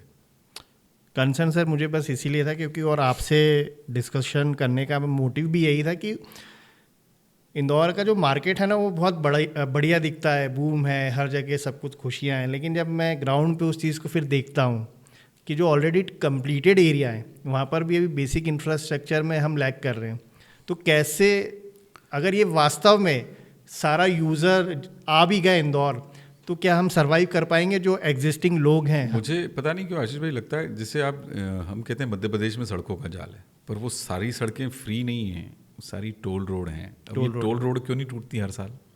नहीं टूटती हैं क्योंकि 15 साल के लिए उनके पास होता है। वो अगर ख़राब बनाएंगे तो उनको हर साल उसमें पैसा लगाना पड़ेगा, तो वो व्यवस्थित बनाते हैं। तो वो PPP मॉडल पे भी हैं, पब्लिक प्राइवेट पार्टनरशिप पे। तो मुझे लगता है अर्बन में भी शायद अगर ये मॉडल आ जाए तो कुछ सॉल्यूशंस तो हमारे लिए सॉल्यूशन पॉसिबल निकल सकता है कि हम जो मेजर सड़कें हैं, जैसे हम सुनते हैं MR10, MR5, MR11, MR12, RE1, RE2, ये सारे मेजर रोड्स हैं। अगर इसको पब्लिक प्राइवेट पार्टनरशिप में गवर्नमेंट, क्योंकि गवर्नमेंट के पास फंड्स का इशू है, नो डाउट, वो बहुत वास्ट सब्जेक्ट है, उस पर हम बहुत ज़्यादा बात नहीं कर सकते, पर हम इसमें ये कर सकते हैं कि हम बिल्डरों को इन्वॉल्व कर लें। वही मैं पूछा था कि कोलैबोरेटिव अप्रोच कुछ तो हो सकती है। वो हो सकती है, शायद इस दिशा में सोचना शुरू किया है गवर्नमेंट ने, पर अभी पुख्ता कुछ भी नहीं। ये बात उठी है कि जिन एरियाज़ में हम हाई राइज की परमिशन दे रहे हैं या टाउनशिप की परमिशन दे रहे हैं, तो वहाँ तक पहुँचने तक का जो अप्रोच रोड है वो बिल्डर या उस क्षेत्र में जितने बिल्डर हैं वो मिलके उस रोड को बनाएं, जैसा गवर्नमेंट का प्लान था। तो एटलीस्ट वो उसको बनाए और उसकी टेक केयर करें, ये हो सकता है। और मैं तो सर बोलूँगा कि अगर ये मैसेज उन तक पहुँच रहा है तो बिल्कुल उस चीज़ पे काम भी करना चाहिए, क्योंकि उससे एक जो रियल एस्टेट में एक वैल्यू ऐड होगी वो वाकई में सर वो सिर्फ एंड यूज़र के लिए रियल एस्टेट में वैल्यू ऐड नहीं होगी, वो पूरे सिर्फ रियल एस्टेट में सिटी नहीं में भी होगी, वो होगी। पूरे इकोसिस्टम में होगी। आपकी लाइफ सुधरेगी, पॉल्यूशन कम हो जाएगा, आपका ट्रेवल टाइम कम हो जाएगा, आपका ईंधन मतलब पेट्रोल डीजल जो बर्बाद होता है वो कम हो जाएगा। आप उसके अगर फ़ायदे देखना चाहते हो तो वो n नंबर ऑफ बेनिफिट्स हैं वहाँ पर। माइक्रो लेवल पे आप जाके देखेंगे, टाइम सबसे बड़ी बात है, आपके काम के घंटे बढ़ जाएंगे भाई। अभी जो ट्रेवल टाइम आपका आधा घंटा है, वो अगर 10 मिनट हो गया तो 20 मिनट और आपको मिल रहा है एक्स्ट्रा। अभी आप सिर्फ ये देख रहे हो कि आपका आना जाना स्मूथ हो गया, पर जो पीछे हैं टायर की घिसाई कम हो गई, आपकी टायर की लाइफ बढ़ जाएगी, फ्यूल कम हो गया, टाइम तो बच ही रहा है, साथ साथ बहुत सारी चीज़ें हैं। तो ये तो सर काफ़ी इंसाइटफुल रहा मेरा आपका डिस्कशन। जाते जाते कुछ ऐसे बुलेट्स होते हैं जो हमने पढ़ाई में भी, आपने भी किए होंगे, मैंने भी किए हैं, समराइज़ कर देते हैं हम जब चीज़ों को, तो इजी होता है लोगों के लिए समझना कि ये ओवरऑल डिस्कशन हमने किया क्यों। तो in terms of buyer perspective, क्या वो चीज़ें हैं जब भी कोई रियल एस्टेट मार्केट में डील करता है तो उसे ध्यान रखना चाहिए? बिल्कुल। सबसे पहले जो मैंने बताया था रेरा, एक पहला चेक तो सबसे बड़ा वही है रेरा। तो आप अपने पैरामीटर्स भी बना सकते हैं, लीगल पैरामीटर्स, और अगर बहुत ज़्यादा प्रिसाइज होना चाहते हैं तो आप लीगल एडवाइज़र, मतलब आप एडवोकेट भी हायर कर सकते हो। एडवोकेट को आप फीस दें 5-10 हज़ार रुपये की, वो आपको उसको प्रॉपर्टी का इन आउट, उसके सारे अप्रूवल्स की कॉपी, वो सब आपको अरेंज करके देंगे। ये कॉस्ट लगेगी, पर आप अगर लाखों रुपए करोड़ों रुपए लगा रहे हैं तो ये उसके सामने कुछ भी कॉस्ट नहीं है। ओके। एक वो भी तरीका है कि लॉयर को आपने हायर किया, उसको फीस दी, तो वो सारे अप्रूवल्स की कॉपी आपको लेके देंगे, और जो वो चीज़ें बोल रहा है बिल्डर, जो भी कमिटमेंट्स या जो भी आपको चीज़ें दिखा रहा है, वो एक्चुअल हैं या नहीं है वहाँ पे, वो भी आपको समझ में आएंगी। तो एक वो भी आप कर सकते हैं। तो चेक जरूर लगाएं, और वो सारे चेक लगाने के बाद ही आप डिसीजन लें। Second, in terms of location, क्योंकि इंदौर फैल रहा है, हाँ। और अभी जैसा बोला जा रहा है कि हर जगह ही बूम है, तो चारों इंदौर दिशाओं में के इंदौर के बूम, सारी दिशाओं में, तो क्या वो वाकई है या कुछ एरिया स्पेसिफिक है जहाँ पर फोकस होके एक एंड यूजर इन्वेस्ट कर सकता है या रहने की सोच मैंने सकता फिर है? आपसे कहा कि आप जिस एरिया से बिलोंग करते हो, आपका कंफर्ट उस एरिया से हो जाता है। अभी भी इंदौर में राजमोहल्ला में रहने वाला आदमी ईस्टर्न पार्ट में आने में घबराता है, ओके। क्योंकि उसका एक बड़ा समय वहाँ बीता होता है। मैं वो एक नए लगाव यूजर्स होता की बात कर रहा हूँ जो मूव है। हाँ, कर रहा जो है, मूव कर रहे ट्रांजिट हैं, कि उनके लिए मेरा मैं यही उन्हीं सुझाव के लिए है बात कर रहा हूँ। कि वो 5 पैरामीटर अपने बना लें कि वहाँ पे इंफ्रास्ट्रक्चर कैसा है, बिल्डर के पास सारे अप्रूवल्स हैं नहीं हैं, जो मैंने बोला स्कूल, कॉलेज, थिएटर, मार्केट, ये कुछ बेसिक पैरामीटर्स हैं। और अब स्मार्ट सिटी जो गवर्नमेंट ने डिज़ाइन की, उसका कंसेप्ट ये था कि स्मार्ट सिटी में वर्क प्लेस भी वही है, घर भी वही है, तो ट्रेवल टाइम कम हो गया। ट्रेवल टाइम कम हुआ तो गाड़ियाँ कम चलेंगी, गाड़ियाँ कम चलेंगी तो काम करने के घंटे बढ़ जाएंगे, ईंधन की खपत कम होगी, पॉल्यूशन कम होगा। तो ये स्मार्ट सिटी का कंसेप्ट है। तो आप कोशिश कीजिए कि जहाँ भी आपका वर्क प्लेस है और आपकी फैमिली जहाँ पे सेफ है, आपकी फैमिली जहाँ पे बच्चों के स्कूल्स, या घर में अगर आपके सीनियर सिटीजन हैं, ओल्ड एज लोग हैं, तो उनके लिए मेडिकल फैसिलिटी, इवन मेडिकल तो सभी को लगता है। तो ये सारी चीज़ों को अगर आप एक चेक लगा के चेक करेंगे कि हाँ ये सब चीज़ें यहाँ पे हैं जिसको मेरी एब्सेंस में मेरा परिवार एक्सेस कर सकता है, तो वो प्रॉपर्टी आपके लिए सही प्रॉपर्टी है। मतलब आपका जो फोकस है वो नियर बाय होना चाहिए, travel time communication travel time कम होना चाहिए, बिल्कुल। मतलब मैं देखता हूँ अब मेरे टाउनशिप से कुछ बच्चे जाते हैं राउ, एमराल्ड, तो वो ट्रेवल टाइम मतलब यहाँ से ये समझ लो आप उज्जैन जाने जैसा है। और अभी चूंकि बहुत सारे इंफ्रास्ट्रक्चर डेवलपमेंट चल रहे हैं, फ्लाईओवर्स बन रहे हैं, तो वो कई बार जाम वाली स्थिति बनती है, तो वो ट्रेवल टाइम बढ़ जाता है। अब एक बच्चा, एक नौकरी पेशा आदमी जितना पढ़ाई के लिए उतना टाइम दे रहा है, वो 6 घंटे स्कूल में, 4 घंटे ट्रेवल में, 3 घंटे ट्रेवल में, मतलब 8-9 घंटे जो आप और मेरी, जो हम बोलते हैं गवर्नमेंट रूल्स की वजह से के हिसाब से कि 8 घंटे की शिफ्ट होती है, तो बच्चा लगभग वो 8-9 घंटे का टाइम अपनी पढ़ाई में स्पेंड कर रहा है, which is not at all right. Sir user perspective, third जो मेन एंड इम्पॉर्टेंट, जो कुछ सजेशंस होंगे, मतलब हम सब एक बेहतर इंदौर और एक वेल ऑर्गेनाइज्ड डेवलप इंदौर देखना चाहते हैं, तो वही जो इंफ्रा से रिलेटेड चीज़ें हैं, तो क्या वो सजेशंस हैं जो हम पुट ऑन कर सकते हैं अथॉरिटीज़ के लिए कि उस पर उनको एक थॉट लेना चाहिए? इंफ्रास्ट्रक्चर में मुझे ऐसा लगता है कि गवर्नमेंट के पास चूँकि फंड्स के इश्यूज होते हैं, हमेशा रहते हैं, तो सबसे पहले पब्लिक प्राइवेट पार्टनरशिप, आप जिस भी एरिया में town and country planning permission देता है, लेआउट पास करता है, सबसे पहले तो वो देखें वहाँ सड़क की क्या स्थिति है, और अगर वहाँ सड़क गवर्नमेंट की तरफ से नहीं बनी है तो वो उन तमाम सारे बिल्डर्स को वो जिम्मेदारी दे दे। होगा क्या, बिल्डर वो कॉस्ट अल्टीमेटली ऐड उसी में करेगा, उसकी जेब से तो देगा नहीं, जेब से तो नहीं, पर एटलीस्ट यूजर को तो पहले दिन से इंफ्रास्ट्रक्चर मिल जाएगा। तो वो ये गवर्नमेंट कर सकती है कि जिस भी क्षेत्र में आप अप्रूवल लेने जा रहे हो, उसमें अगर वो रोड प्रपोज्ड है मास्टर प्लान में और वो नहीं बनी हुई है, तो वो बिल्डर से कहे गवर्नमेंट कि भाई ये आप लोगों को मिलके बनानी पड़ेगी। ओके। मतलब गवर्नमेंट उसमें पैसा ना ले, विकास अनुमति भैया सड़क का पैसा ना लेते हुए गवर्नमेंट बिल्डर से कहते कि भाई तू ये सड़क बना दे। ये प्रोजेक्ट कॉस्ट में इंक्लूड होता है इंफ्रा रिलेटेड चीज़ें? गवर्नमेंट जब अप्रूवल देती है हमको तो सबसे पहले तो टीएनसी लेआउट पास कर देती है, उसके बाद हमें विकास अनुमति लेनी होती है जिसको आप डेवलपमेंट परमिशन बोलते हैं। वो लोकल अथॉरिटी, नगर निगम हो सकता है, पंचायत हो सकती है, पंचायत की एसडीएम देते हैं, कलेक्टर देते हैं। तो वो उसमें जो विकास अनुमति होती है उसमें बहुत सारे चार्जेस होते हैं जो गवर्नमेंट बिल्डर से लेती है। ओके। उसमें पानी का होता है, रोड का होता है, बिजली का होता है, स्ट्रीट लाइट का होता है, वो सबके नाम का एक हेड होता है, उसमें वो पैसे लेते हैं। वो काम होता नहीं है, और वो जो पैसा लेते हैं वो शायद उतना पर्याप्त ना हो कि उतने में वो पूरी सड़क बन जाए। अल्टी लल्ले से तो सारे बिल्डर आ जाएं और सारे बिल्डर पैसा दे दें तो ईजिली बन जाए। तो आप वो झंझट ही क्यों रख रहे हो? आप बिल्डरों को ही बोलो ना भाई कि जिसको भी यहाँ पे अप्रूवल लेना है तो वो उतना पैसा दे। अब जो इलीगल कॉलोनी गवर्नमेंट लीगल कर रही है वो क्या कर रही है? जो प्लॉट ओनर है उनसे डेवलपमेंट चार्जेस ले रही है, यही कर रही है। डेवलपमेंट चार्जेस लेके वहाँ की सड़कें और सीवर बना देगी। ओके। तो वो आप पहले दिन ही बिल्डर को बोल दो ना कि भाई तेरे को ही बनाना है सब। ठीक बात। कर सकते हो आप।